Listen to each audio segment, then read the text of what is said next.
hope you're not going to be needed. Okay, we are ready. I know the beautiful Peter Jackson, he had huge faith in you for this role, and he said, you know, you're one of these actresses he feels has a huge career ahead of them and you're very courageous. And I was just wondering, because everybody seems to have that attitude about you, and whether you yourself feel that confident, because it's work and you don't know if it's going to work. And I don't know whether you just sort of throw yourself entirely into it and don't think about what other people might make of this.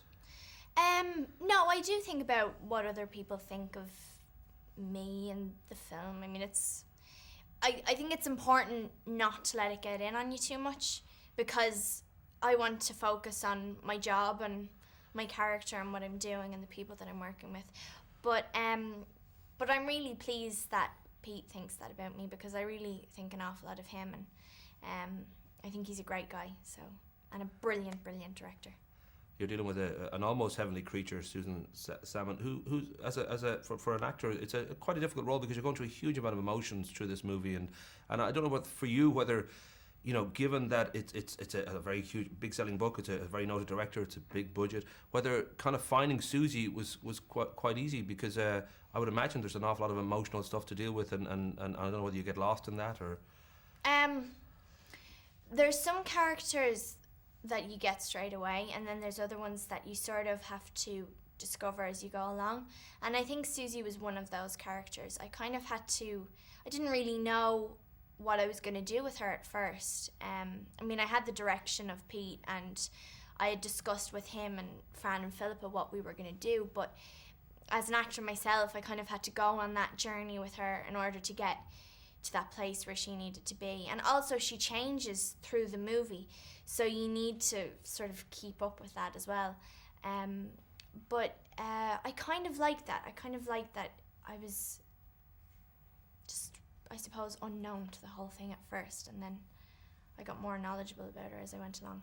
Peter has spoken about the fact that this dark and disturbing tale is a wonderful book, but that balance of dealing with what is at heart a very disturbing moment, and yet at the same time you want to bring what he felt was sort of strangely humorous and quirky as well, sort of elements of that. And certainly as a film, it can waver. It could go one way, it could be an Oprah Winfrey movie, go the other way, it's an Enya video, and there's that sort of notion that you're really balancing two worlds here, that the real world, which is kind of gritty and hard, and this dream world. And I don't know if the dream world especially was as an actor is difficult, because you're dealing with kind of a weta dream that's going to be created later on.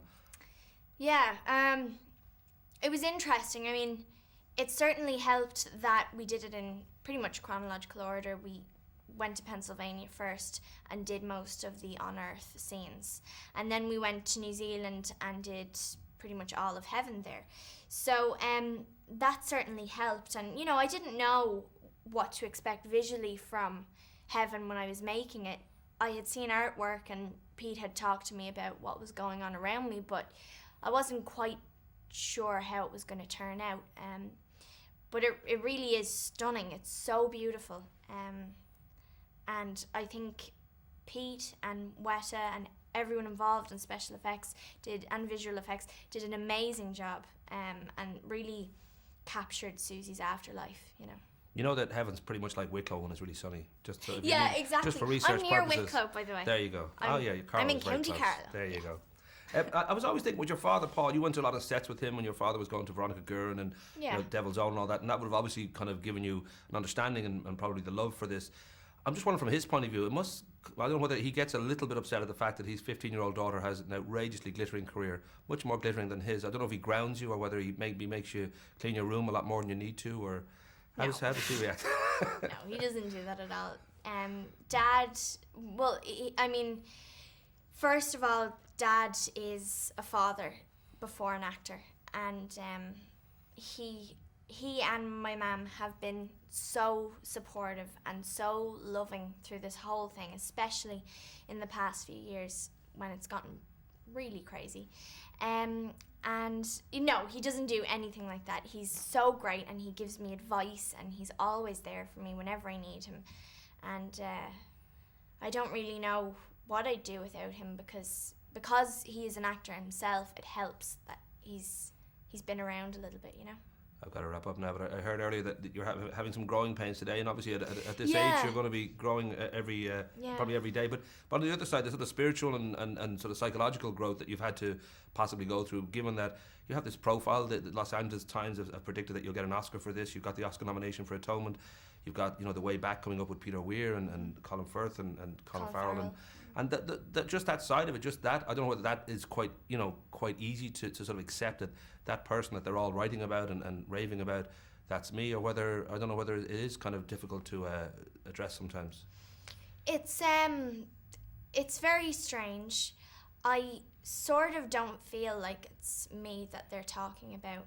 Maybe it's because I don't live in that world for the whole time, because I'm back in Ireland. I'm not sure what it is. And really I don't think of myself as an Oscar nominee until people mention it to me, and then I think, oh yeah, that happened, didn't it? That wonderful thing happened. So yeah, it's a bit surreal, and it's just something that I think I need to get my head around. But it's fun, right?